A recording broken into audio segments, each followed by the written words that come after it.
Greetings, artist. Today we will begin quilling. You will need a ruler, pencil, scissors, one rubber cement per table, a toothpick, construction paper, and a white sheet of paper. You will mark off every 1/4 inch on your paper with the ruler. You will need to do this on the bottom and top of your paper. Make sure that you're starting from the same side when you're measuring off. Notice I started on the left, at the bottom, and the top. Once you have all your markings, go ahead and connect the dots using your ruler. Then you will use the scissors to cut out all of your strips. They should be roughly the same size. Once you receive your toothpick, you will cut off one end, and you will use the end that is cut off to roll the construction paper around the end until you make a tight coil.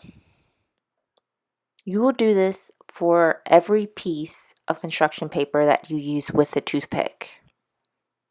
You'll notice that I took my toothpick out after I had a good size coil. You can do the same, or you can continue coiling with the toothpick, whichever is easiest for you. After you have your tight coil, then you will apply glue.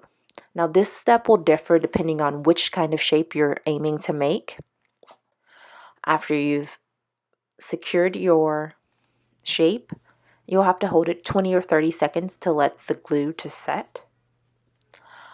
And then you will put that on the paper using more rubber cement and label it.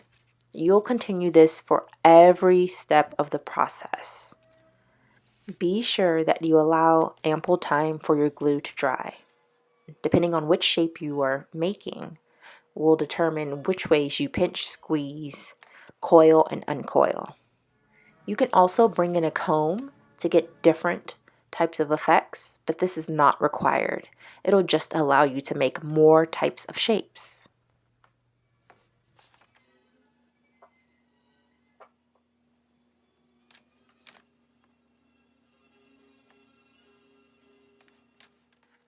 So you'll repeat this process until you have 10 shapes. You will need all 10 for a daily grade.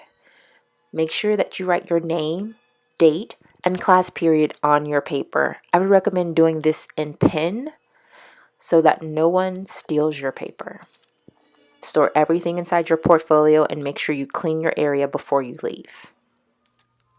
Another useful tip is to bring in a small snack bag to store your shapes in and your toothpick.